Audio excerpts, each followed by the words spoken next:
के बीच में प्रस्तुत है। दिल और दिमाग थोड़ा सा ध्यान मेरे ओर भी रहे। तो आइए कवि जी 4 लाइन बिरहा के भाव में लिखलन है। कैसे भैया?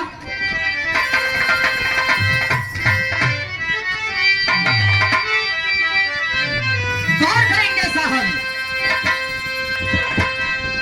कैसे बेटी बनेगी बहू है खुदा, बोझ दुनिया में सबसे बड़ा बाप का, जिंदगी कैसे जिएगी धन लोभ में, जबकि फैला करेगा जहर सांप का, क्या भरोसा करे खुद अपने परियल, और धन के लोभी धर्म को मिटाने लगे। हरि राम शिष्य ये जमाना है पैसा, दाग रिश्ते में पापी लगाने लगे।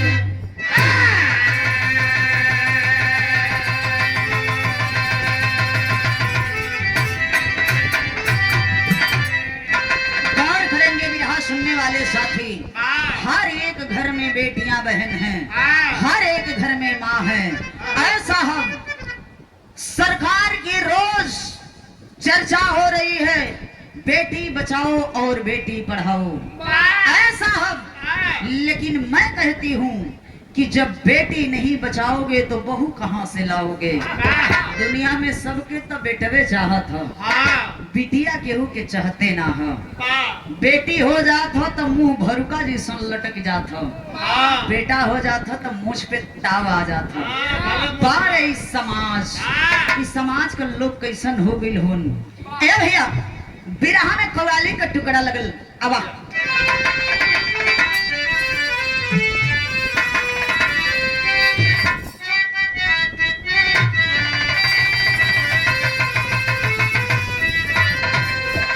कहना है कि है कव्वाली का नमूना बाम कि अरे प्यार करने वाले भी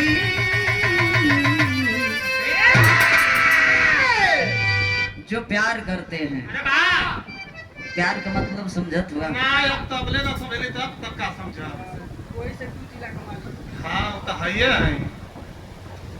प्यार का मतलब, अरे यार प्यार किया तो डरना क्या? खाली चलो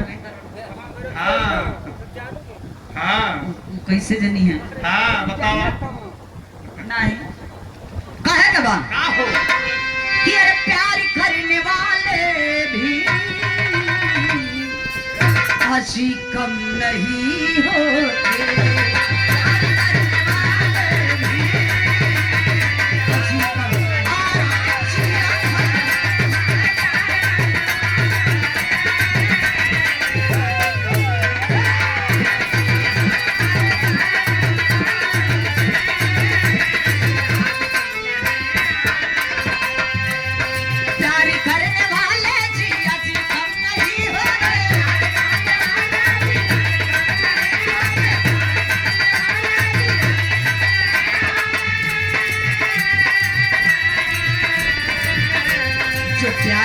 समझता है, जो प्यार ना समझता है, अरे बाद में वही रोते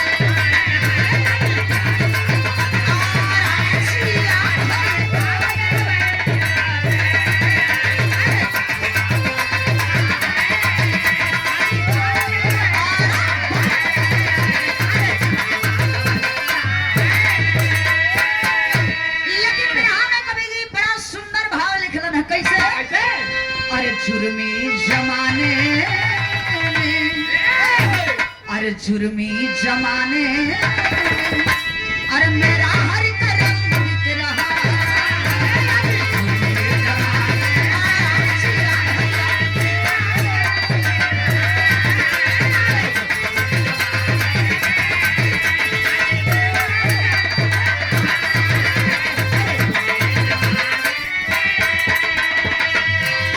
जुर्मी जमाने में मेरा हर करम बिक रहा।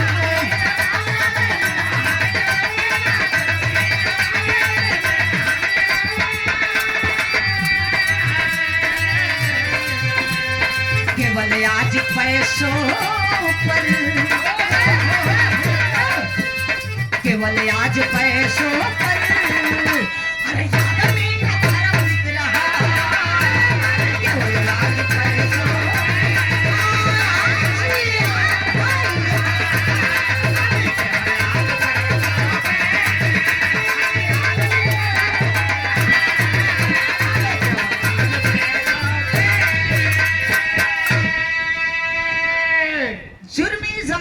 मेरा हर कर्म बिक रहा, केवल आज पैसों पर आदमी का धर्म बिक रहा। बाहर एक कागज का टुकड़ा, एक कागज का टुकड़ा का से का करा देला हो बाबू। भैया बिरहा का कहानी शुरुआत हो गई, नजम का लाइन लगल, दिल पे हाथ रख के बैठिएगा साहब, ये कैसी कहानी है। कहना है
घमंड ना हो, लेकिन आशा जरूर हो कि पसंद आई। ऐसा हो उत्तर प्रदेश के अंतर्गत जिला सोनभद्र लक्ष्मीपुर का रहे वाला मोती चंद का औरत जिनका नाम प्रभावती बतावल गई। प्रभावती का ये बाबू एक थे बिटिया एक थे बेटवा, जो ने बिटिया का नाम अंशिका बतावल गई, बेटवा का नाम महेश बतावल गई। बड़ा प्यार से हंसी खुशी से जिंदगी बितावत ने बाबू। एक कमी हो, भगवान बेटी बेटा दिले हवन हो बाबू, लेकिन पास में धन दौलत रुपया पैसा नहीं हो। मोती चंद प्रतिदिन रिक्शा उठावा है बाबू, दिनवा भर रिक्शा चलावा, शाम का जवन कर कमाई हो जा, कुछ सीधा बारी खरीद के लेके आवे ये बाबू, तब घर में भोजन बने। भैया ऐसे ही जिंदगी बीत रहल बा। बेटवा बिटिया दोनों सयान होथुन। बेटी बेटा जब सयान भइलन ए बाबू, केहू का बेटी होले ए बाबू जब सयान हो जाले तक कपार का बोझ हो जाले। बिटिया जवानी के दहलीज पर आइल हो, मोती चंद के चिंता सतावे लगल कि बेटी हमार सयान हो गई, बिटिया का ब्याह करे के चाहिए। एक दिन प्रभावती बैठल बड़ी, बगले बेटा महेश आई के बैठलन। हाँ माई कले की बेटा अरे कुछ देखा था महेशवा कलश की, तू काहल का चाहता रू? ए माई तोहरे मन में जौन होखे वो हमसे आज कहदा। ए बाबू आज देखें मतारी अपने बेटवा से कहे लगल, बिरहा में पहली गीत लग गई।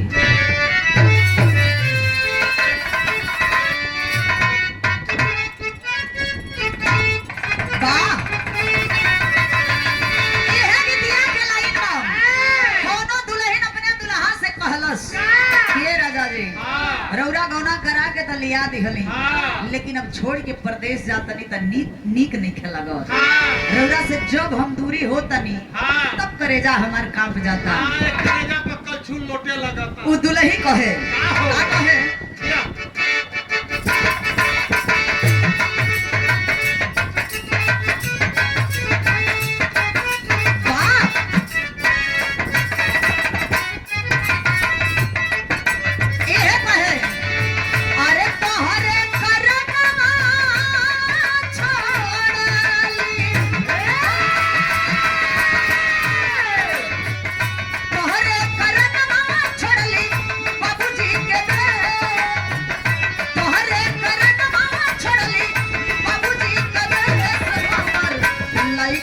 गवनवा राजा मटिया विदेश हमर लइके गवनवा ये सोना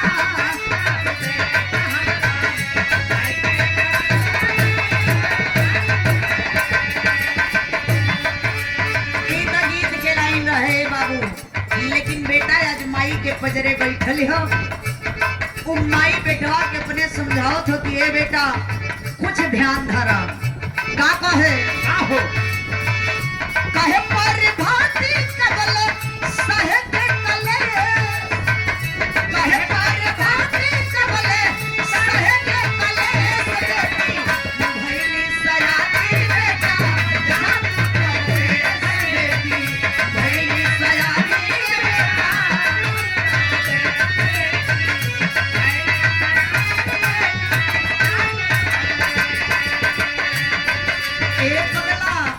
मिटिया सयान हो गई रे, एक बात सुन ले।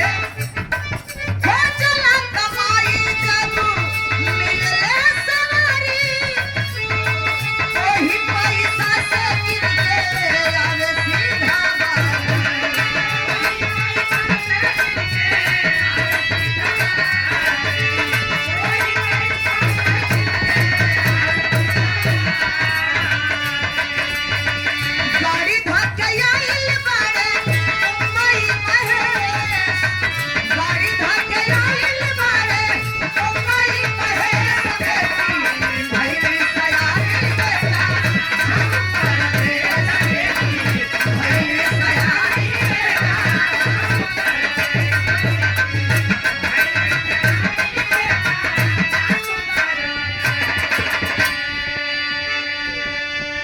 माई प्रभावती बैठल नहीं गौवा में से घूम टहर के बेटवा महसवा आइल हो, जाय के बहर अकवारी माई के धैले हो।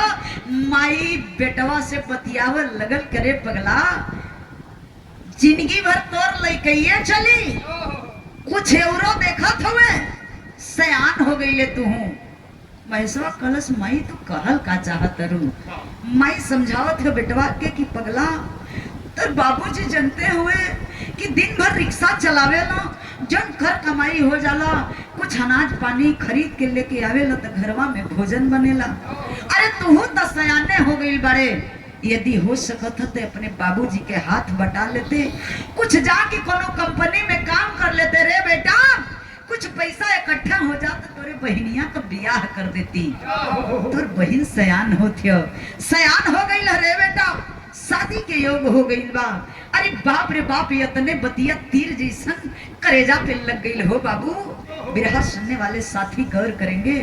माई से बेटा कलश माई इथे काम करा, कुछ हो नोट रोटी बना के तैयार कर दे तू, तब सुबेर में जौन की गाड़ी धर लेती चल जेती कमाए बदे। ये बाबू इठे दूठे कपड़ा रहल गरीबी का जिंदगी, इठे दूठे कपड़ा ये बाबू झोरा में समेटलन हा, और झोरा लेके ये बाबू माई रोटी पराठा बना के दिहलन। अब बेटा चल दिहलन मुंबई के शहर। जब मुंबई गईलन ये बाबू तब प्रमाण मिलल, जाके महेश लगलन इठे प्राइवेट कंपनी में जाके ड्यूटी करे लगलन। आज जब ड्यूटी करे लगलन ए बाबू प्रमाण मिला कि 8 महीना ड्यूटी करत रह गईलन। महेश जब 8 महीना ड्यूटी कैलन ए बाबू पैसा कुछ इकट्ठे भइल। बाबूजी के फोन लगौलन, बाबूजी एगो काम करी खाता नंबर भेज दई और हम रउ खाता में पैसा लगा देतनी। ए बाबू बूंद बूंद से घड़ा भरेला, एक ठे काम करी आप ई पैसा हम जौन भेजा तनी एने ओने मत उठैहा, देख लिहा कहीं घर बर देख के बहनिया का बियाह तय कर दिहा, हो सके कुछ हल्के पातर कहना गुड़िया ले लिहा। ए बाबू आज देखी बाबू के पास में पैसा गई बा, बाबू बड़ा खुश बाड़न कि हमार बेटा हमसे कंधा से कंधा मिला के चले लायक हो गई। ए भैया यहाँ बिरहा में गीत चेंज हो गई।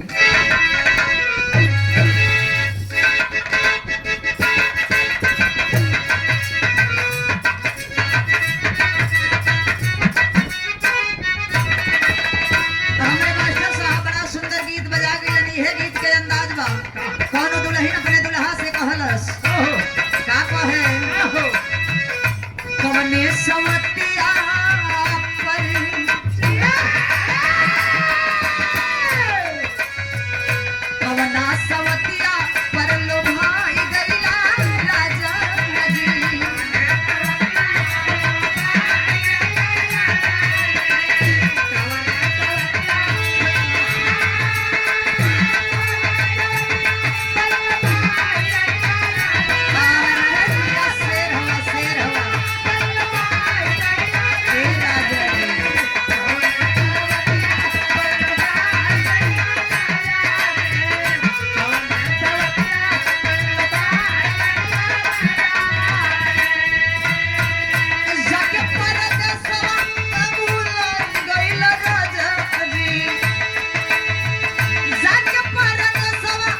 जाए हो। अब देखा धीरे धीरे वहर 8 महीना लगातार ड्यूटी कैलस। अब यहर प्रतिदिन ड्यूटी करत ह। प्रतिदिन ड्यूटी कितना दिन कैलस? 6 महीना। जब 6 महीना का फिर ड्यूटी कैलस तब देखी होत का ह। ड्यूटी महेश कई के कंपनी से आवती रहे।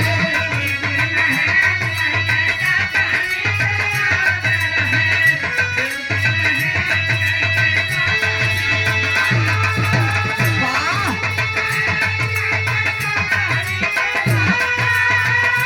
क्या बात है।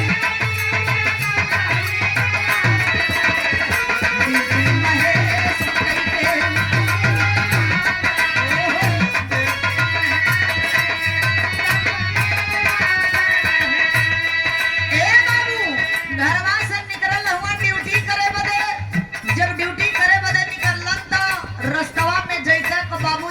फोन लगा दी हलन। ए बाबूजी घरवा का हाल चाल बा? बाबूजी बड़ा खुश हुवन। कलन बेटवा बियाह बड़ा निमन जगह ही फिटिया गई हरे पगला। अब बोल कहिया आवत रे तू?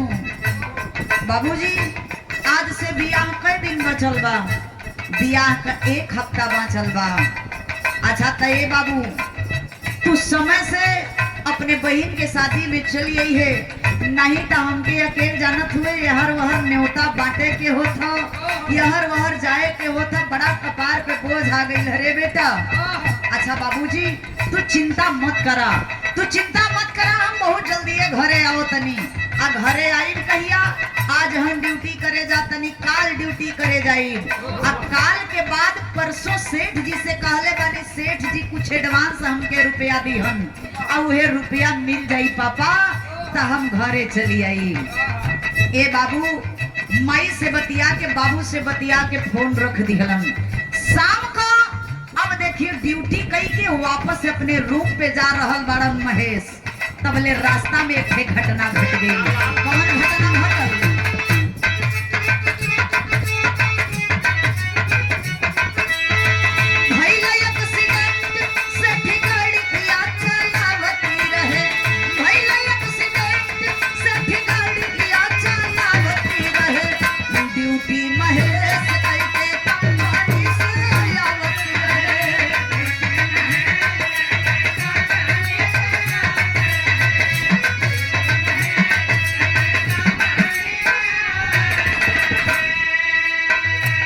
सुनने वाले साथी गौर करेंगे। अब हिन सुबेरवा बाबूजी से बतियौलन, दिन भर ड्यूटी कैलन, शाम का कंपनी से घरे निकललन, अपने रूम खातिर निकललन। ए बाबू तबले वही रास्ता में घटना घट गई। घटना घटल, कैसन घटना घटल?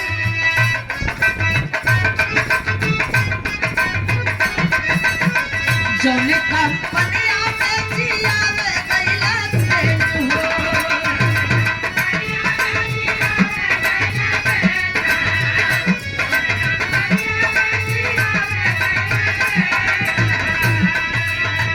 वही कंपनिया में धक्का मारले बा सेठ हो।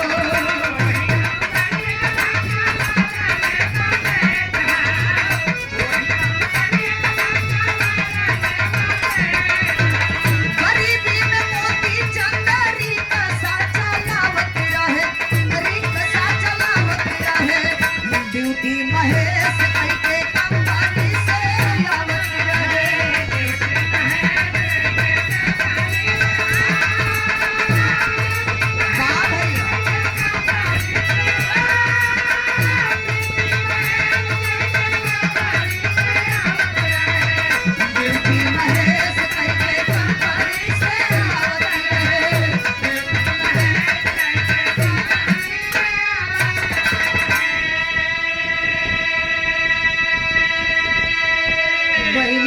शादी ए बाबू अब ही मात्र 1 हफ्ता बचल बा।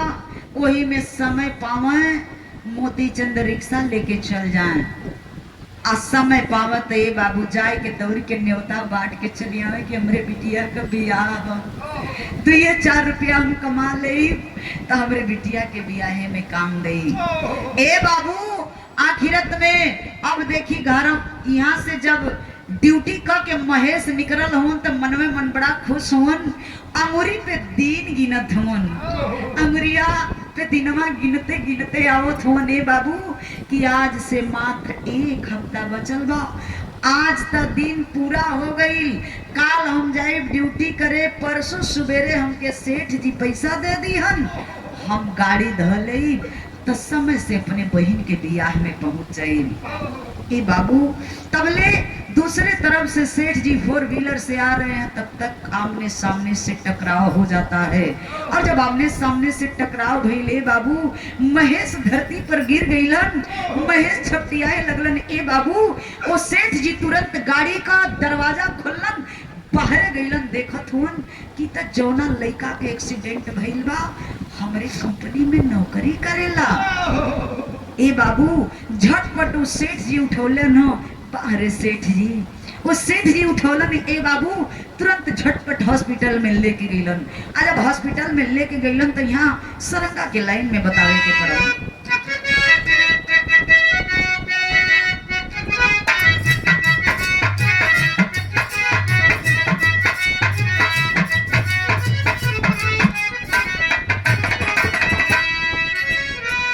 भइले एक्सीडेंट से लेके अस्पताल लवाया हिला, लेके अस्पताल लवाया हिला, भर्ती कइला महेश के ले जाए।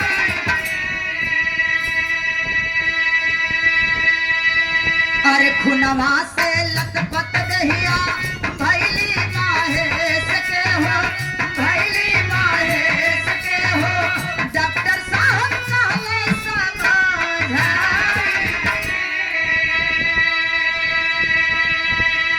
सेठ साहब ही का कैली चूरा चूरा हड्डी भइली, चूरा चूरा हड्डी भइली, दोनों पैर जाई है काटाई।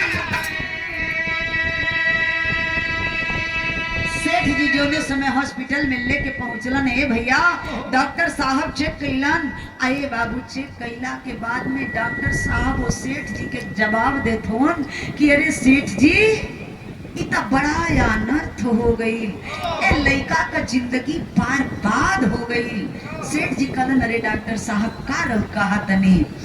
डॉक्टर साहब कहलन कि देखा ए लड़का का दोनों पैर काटे के पड़ जाई, ई पैर अब कामे नहीं आई।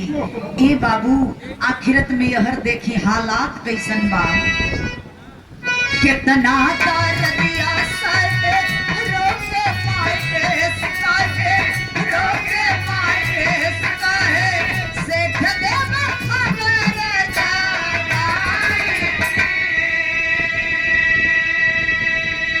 सेठ तबले फनवा कैला मत जाता घबरा गईला, मत जाता घबरा गईला, रोवेला महेशवा मिला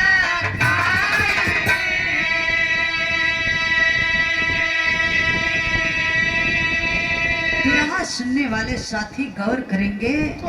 ओहो आज देखी सेठ जी के तरफ महेश का नजर पड़ल बा, महेशवा की आंखी से आंसू झरझर झरझर चलत साहब, हाथ जोड़ के महेश कलश की साहब ये ठिकान को दी साहब, अब लगत है कि जिंदगी का कोनो ठिकाना ना साहब, ये ठिकान को दी साहब। सेठ जी महेश के बगल में जाके खड़ा भइलन, महेश हम आई ना तो चिंता मत करा महेश, तो चिंता मत करा, जितना रुपया लगी उतना रुपया लगा दे, तो चिंता मत करा। ए साहब वो तो बात का बात है साहब, वो बात का बात है साहब, एक बार गरवा लगा के फोनवा हमसे बतिया करा देता, कम से कम माई से बतिया लेती, बाबू से 2 टोक बतिया लेती साहब। साहब ये इतना बात सेठ जी सुनन, पट से घरवा फोन लगा दिलन। जब फोनवा लगौलन ए बाबू घंटी बजल बा, फोन के उठौलस मोती चंद। जब फोन मोती चंद उठौले बड़न, सेठ जी आवाज देले बड़न कि क्या आप मोती चंद बोल रहे हैं? मोतीचंद कहलन हाँ साहब। आप के बोला तनी? के बोला तनी साहब? अरे मोतीचंद, मुझे नहीं पहचान रहे हो? मैं तुम्हारे बेटा का सेठ बोल रहा हूँ। लो अपने बेटा से बात कर लो। ये तने कही के ये साहब सेठ जी फोनवा दे दिहलन महेश के। ए साहब महेश जोने समय फोन बोले हो ना, मुहवा से को हाली बकारी नहीं खुलत है साहब। झरझर झरझर महेश रोत वन, एक के हाली आवाज निकलल पापा। कौन ऐसन बात हुई साहब, कलेजा नहीं फट जाई। महेश रोत पापा पापा, एक हमार बात सुन लो पापा। हम देर ना बतिया पाई पापा, हम ज्यादा देर ना बतिया पाई पापा। एक ठे हमार बात सुन ला। महेश रो रो के एक ठे बात कहा था।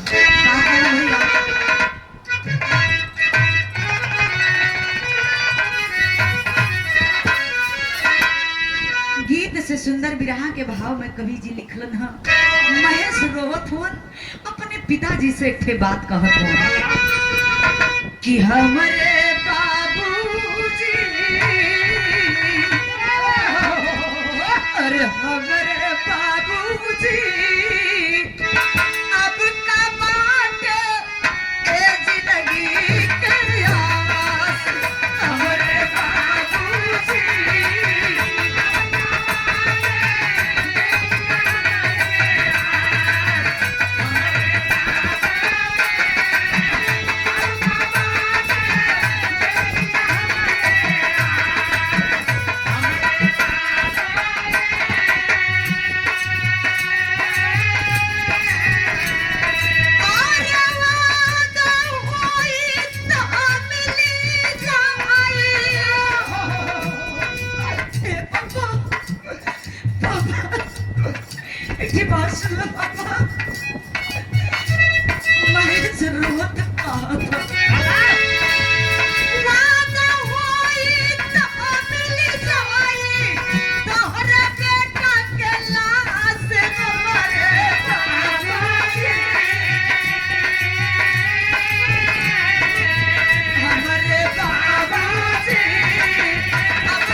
लेकिन हमार लास्ट बात एगो सुन ला, एगो लास्ट बात सुन ला। कहत हुन रोवत हुन हम मरब किया कीजी अब एक ध्यान न धरिया।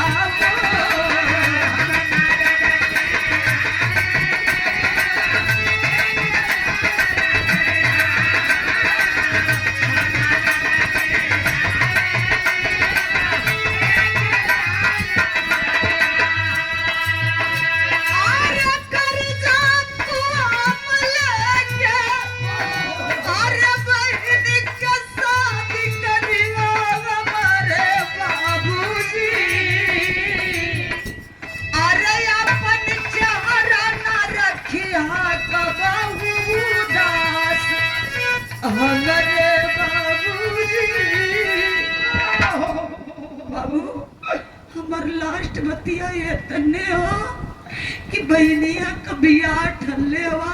हमार तो ऐसा हालात था कि अब पता नहीं है जिंदगी का हुई, लेकिन जानत हुआ हमरे आत्मा के शांति मिल जाए बाबू।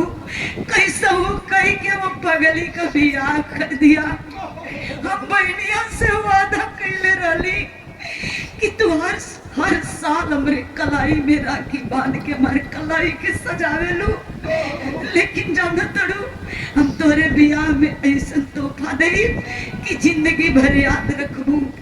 ए बाबू वो तोहफा के तो हम पूरा ना कर पोली, वो खुशी में तो शामिल ना हो पाई, लेकिन केहू तरे कर्जा कुआम लेके हमरे बहनिया का शादी कर दिया बाबू, सदिया कर दिया। आ एक ठे बात और वो बियाह में तू अपन कबो मन उदास ना रखिया।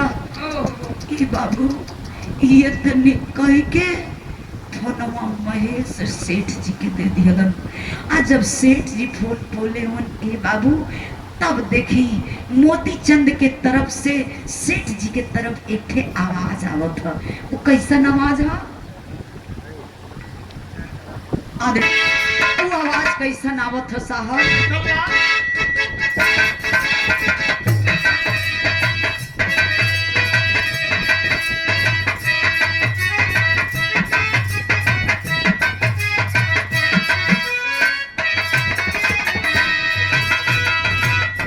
सुनले होने साहब कलेजा फटत हो। बाबू झरझर झरझर रोत हो, लेकिन रोते रोते के बाद सेठ जी से कहलन हा का कहे ए साहब, ए साहब, ए साहब, साहब बेटा हमारा बियाह बचाई, ए साहब।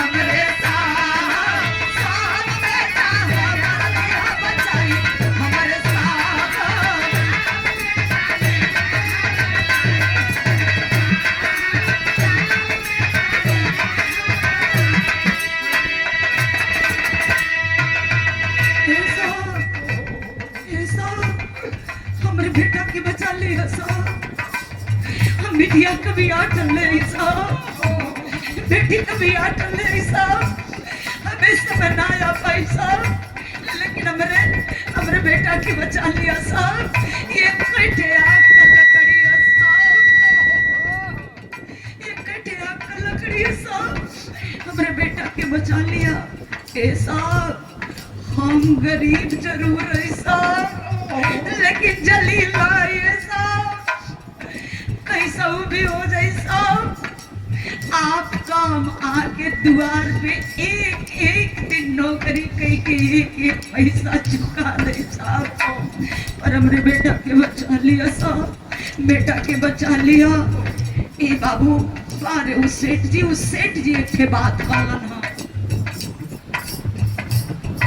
ए भैया आखिर में सेठ जी कहलन का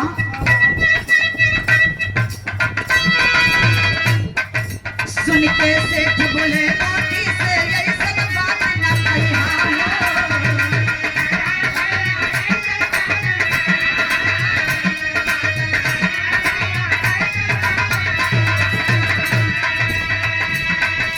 बेटी का तू करा सगाई ना माने तू यहाँ हमरे साहब कि हमरे साहब साहब बेटा यहाँ हमर बजाई हमरे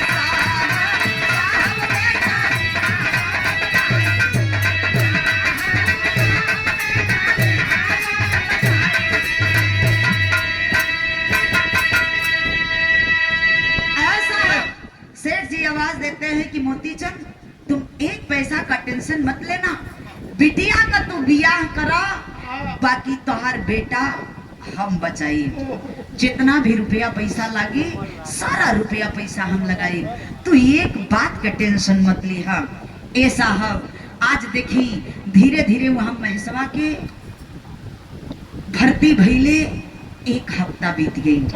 जब एक हफ्ता बीतल तो यहर एक हफ्ता यहर बहन का बियाह नियर आ गई।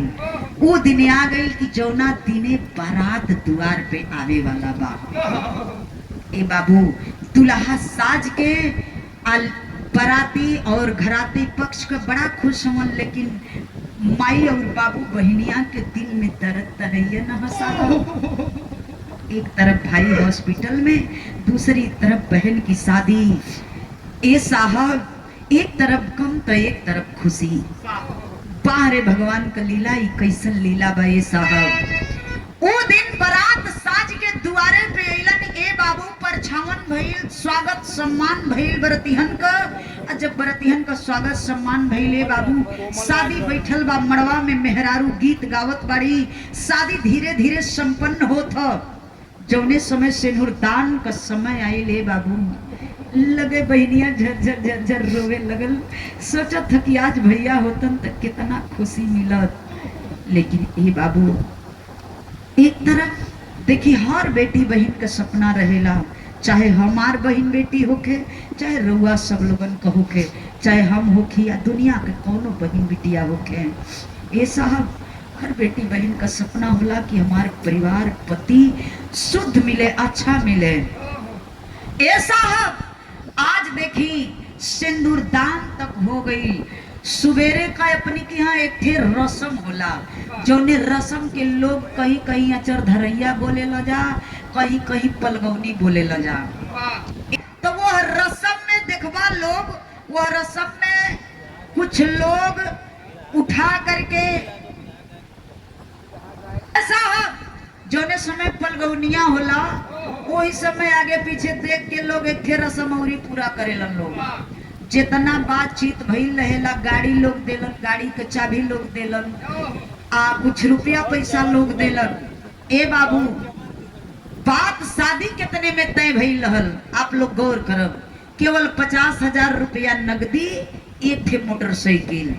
एक मोटरसाइकिल 50,000 रुपए में शादी तय हुआ था। ऐसा है, इसके बावजूद सिकड़ और अंगूठी के साथ शादी तय हुआ था। ए बाबू गड़िया तक कैसा हूँ लोन पे लेके कसाई के तक देत हूँ।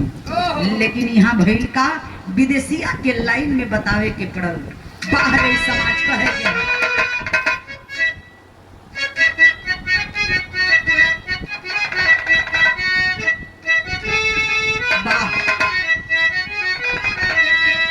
अरे 50,000 रुपया हो, अरे सदिया में तैरा है, देवे नहीं पवले मोती चंद तवने छनवा।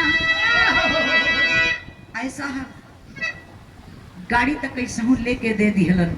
लेकिन जो रुपया का बात भइल रहे, सिकड़ अंगूठी के बात भइल रहे, ओकरा खातिर अपन पगड़ी उठा के, सिर से पगड़िया उठा के ये बाबू समधी के पैर पे रख दिहलन।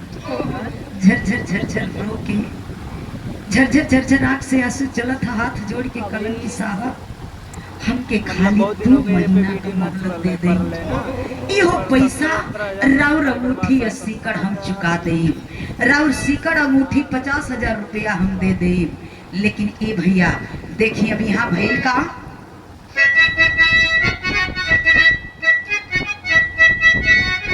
अरे करजा से गाड़ी लेके कसहू कसाई गईला, अंशिका के मारे घर बरहू में घनवा। केहू तेरे विदाई तो हो गई ले साहब, गाड़ी लेके चल दिहलन लोग, बाकी रह गई 50,000 रुपया सिकड़ अंगूठी। ये बाबू दुल्हन गईल बिया घरे, उहे सपना 1000 गो सपना मनवा में सजा के ये बाबू कि चला तनी आज अपने ससुराल में। मन में सपना जरूर बे साहब, लेकिन अंशिका जिस समय अपने ससुराल के दहलीज पर पहुंचती है, अभी अंदर नइखे गईले बाबू, तबले घरवा में से आवाज खुले आवे लगल कि अरे एकरा बाप के औकात नहीं रहल त का करे, बड़ बड़ पहुंचे लगल। एकर बाप के औकात नहीं रहल त काहे के कहलस नहीं हम इतना से इतना दे देई। ए बाबू आज देखी पहला दिन बा, पहला दिन का बात हो साहब, हर बिटिया बहन का सपना रहेला, लेकिन उस सपना चकना चूर हो गई। आखिरत में अंशिका का पति रात में अंशिका के बेडरूम में गया ही नहीं। ए बाबू टेंशन पे टेंशन बढ़ गई। आखिरत में एक दिन बीतल, जब दूसर का दिन भइल तो दूसर का दिन लोग और ताना महना मारे लगल। वह रतिया भइल का ए बाबू, जागे सारी सारी रतिया, अरे भनवा से कहे बतिया, अदे रुपया नाता बचना पारनवा। रात का गए बाबू। दूसर के दिन अंशिका का पति फिर भी नहीं गया अंशिका के बेडरूम में।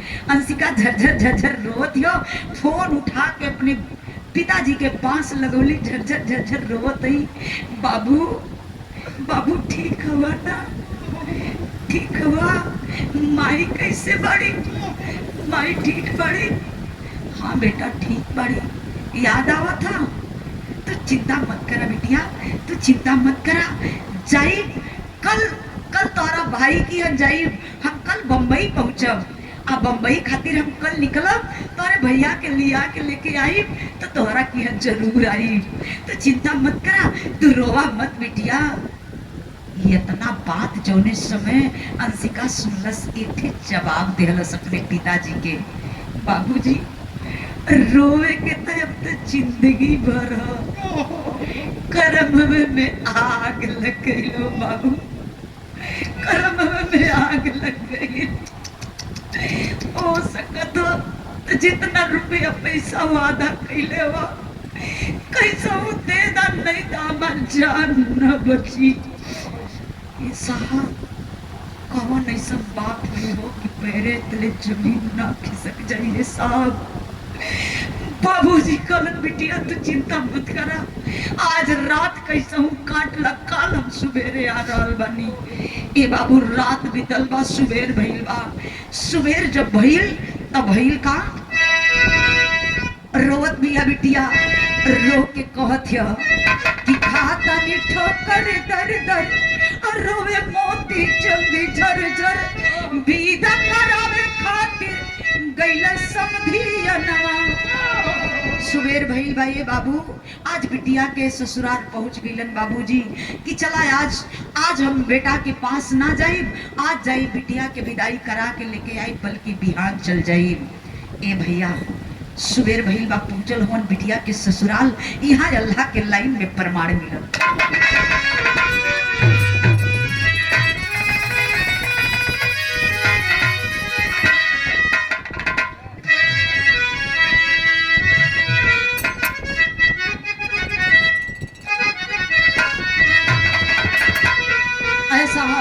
जिस समय बेटी के ससुराल में पहुंचते हैं, जाके समधी के आगे हाथ जोड़ल कहलन, साहब जो हमरा से गलती भइल, हमरे बेटी का सजा, हमार सजा हमरे बेटी के मत नहीं, हमरे बेटिया के विदाई कर दी, हम बेटी के विदा करावे आई बड़ी। ए बाबू देखिए अभी यही जा कुल खेल खेल दिहलन, कलन की आज यही जा रुक जा, कल होत सवेरे अपने बेटी के विदाई करा के लेके चल जिहा। मोतीचंद सोच गेलन, हो सकत था कि कुछ दिल में दया इन लोगन के आ गई हुई, ता हो सकत था हमारे बेटी के घर बन जाई। ए बाबू यह सोच के वो दिनवा रुकलन, तब भइल का,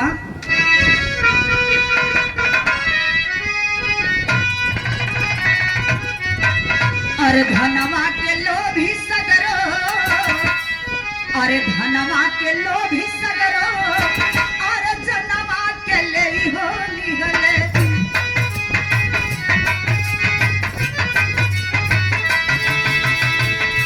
तेजले परतवा मोती चंद छटपटा,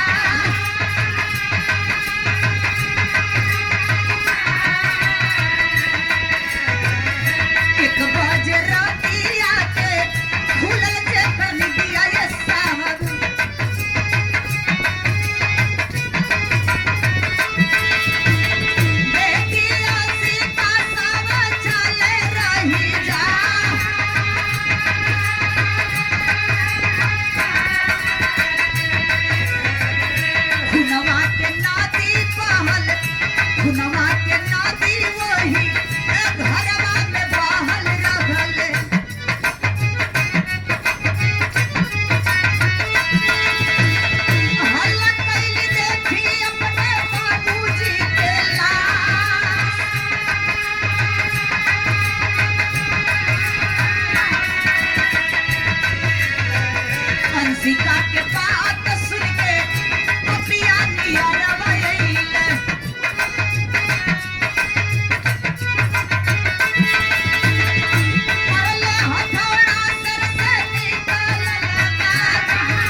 रउआ सब लोग बिरहा सुनले होई बे साहब, लेकिन हई देखी कहानी गजबे हो गई। आज देखी बाबूजी अपने बिटिया के घर बचावे के चक्कर में बाबूजी रुक गईलन। ए साहब बाबूजी सुतल बड़न, जहाँ चारपाई लागल बा बरामदा में सुतल बड़न, चादर के ओढ़ले बड़न। यही से कहा जाला ए साहब सुतल मुँह लेक होला, सुतला में केहू के साथ कुछ भी हो सकता। सुतल मुँह लेक बा ए साहब। आखिर में बाबूजी चदरा तान के सुतल हुन। घड़ी जौना समय 12 पार कर गई साहब। वही 12 बजे के रात में ये साहब अंशिका के ससुराल वाले, आखिरत में अंशिका के पति और अंशिका के ससुर दोनों लोग मिल करके और तलवार निकाल करके धड़ से सर अलग कर दिए। ऐसा मोती चंद आए भी नहीं भर पौलन, छपटा के दुनिया के छोड़ के चल बसलन। 1 बजे रात को नींद खुली है, अंशिका घर से बाहर हुई है। शौचालय जाने के लिए जब अंदर से बाहर निकली है, ऐसा अब रास्ते में देख रही है बरामदे में खून फैला हुआ है। कहाँ कि जहाँ बाबूजी सुतल रहलन, खटिया के नीचवा पूरा खून पोटल बा, ऊपरा से चादर ओढ़ावल बा, लेकिन वो चदरिया खून में लपटल बा। साहब आई की बिटिया चदरिया जोने समय हटौली ना। हाय बाबूजी, हाय बाबूजी, कई के गिर गई धरती पर के साहब। उस समय वो पपियन के पता चलल। अंशिका का पति दौड़ते हुए एक हथौड़ा लेकर के आता है। जोने समय हथौड़ा देख लिए साहब, अंशिका हाथवा जोड़ के कुछ पानी वाला बड़ी तबले हथौड़ा चला दिलस। वो पापी हथौड़ा अंशिका के ऊपर चला देता है, सर में चोट लग जाती है, खून का धारा चले लगल। ए साहब एक तरफ से पूरा शरीर कपड़ा खून में लपत हो गई ले साहब, भीगल जा रहा बा पूरा शरीर, दर्द में करा रहल। बड़ी हाथ जोड़ के अंशिका कहली सैया, लोग कहेला पति में पत्नी का आधा हिस्सा होला, ई कौना जन्म का बदला पूर करत हुआ स्वामी, कौना जन्म के बदला पूर करत हुआ। तो के धन दौलत चाहत रहे तब बता देले रहता सैया, हमसे बियाह ही ना कैले रहता, हमरे बाबूजी के भी मुआ देला, आज हमार जान लेवे पे तुल गईला हो सैया। अरे कम से कम जान तब बसना। ए बाबू वो पापी एक बात नहीं सुनता है, आखिरत में हथौड़ा पे हथौड़ा चलाने लगा। अंशिका इस दुनिया को छोड़ करके चल बसी साहब, धरती माँ के गोद में हमेशा हमेशा के लिए सो गई साहब। आज दहेज के आग में वो बेटी चल के राख हो गई साहब, राख हो गई। ऐसा अब देखी यार, बेटी और पिता ये दुनिया के छोड़ के चल बसलन, लेकिन ये हरियन का देखी ना हो, एक जगह ही का कहानी दू जगह ही हो गई। आखिरत में भैर का आखिरी लाइन में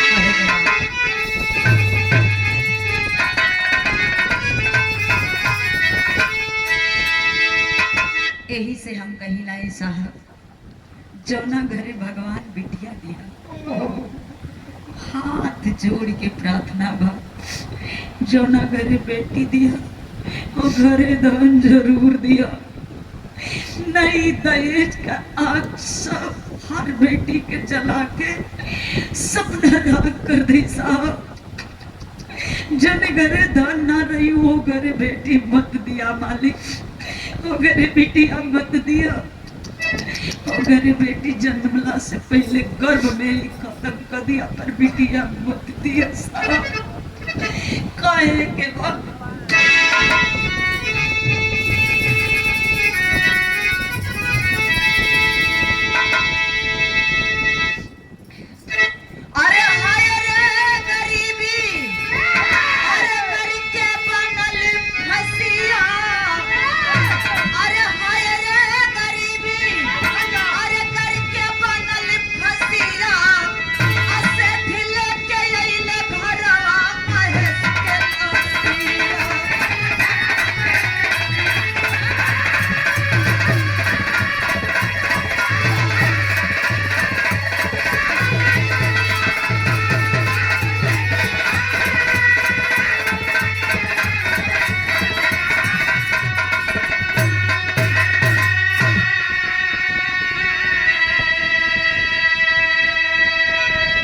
मोती चंद के फोन भइल तैयार रहे मोबाइल, अरे नंबर लागे ना अंशिका के तब जीवा घबराई। अरे चल दरोगा साहब अपन लेके सखिया सेठ लेके आइल घरवा महेश के।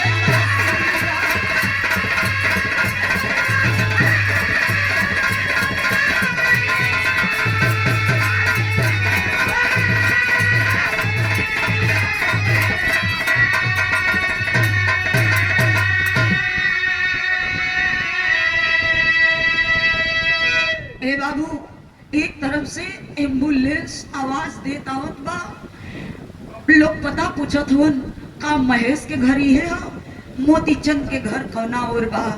ए बाबू, कुछ लोग बतौलन मोती चंद के घरवा समनवा है। ये बाबू, जोने समय मोती चंद के दरवाजे पे एम्बुलेंस पहुंचल बा ए साहब, बुढ़िया मतारी घरवा में यह सेठ जी गाड़ी से बाहर उतरलन, कहलन की का ई मोती चंद का घर है, का ई महेश का घर है।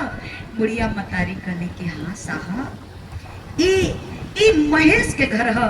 महेशवा हमार बेटा साहब, हमार बेटवा साहब, महेशवा हमार बेटा है।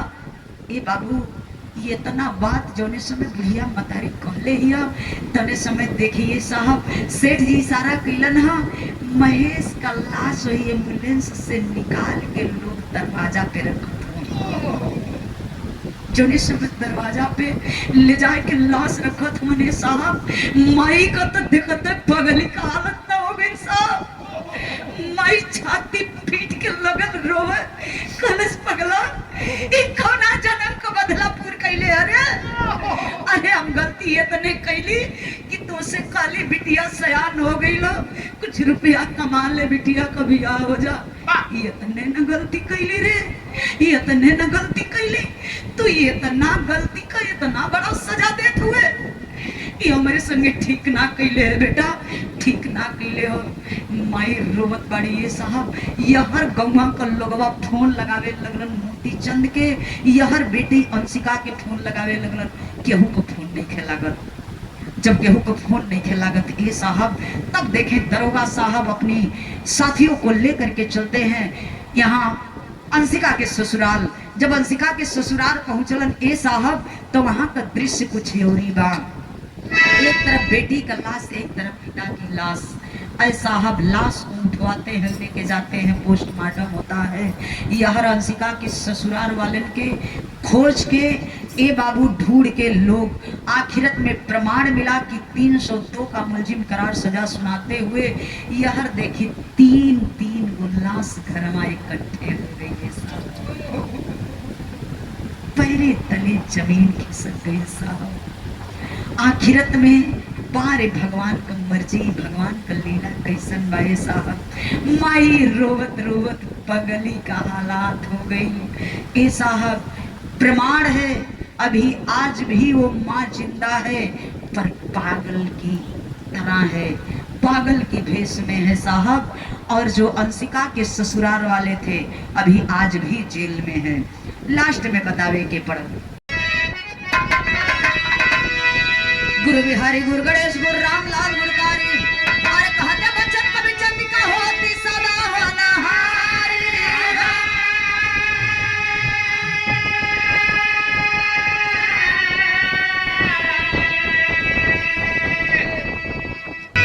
तो दुल्हिया बने के अइली बिटिया ए साहब, दुल्हिया